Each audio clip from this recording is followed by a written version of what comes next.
Albany has issued a wind advisory, which is in effect from 9 a.m. to 6 p.m. Eastern Standard Time Tuesday.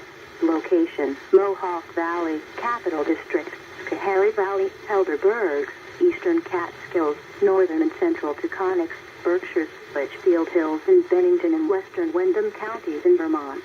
Timing: Tuesday during the day.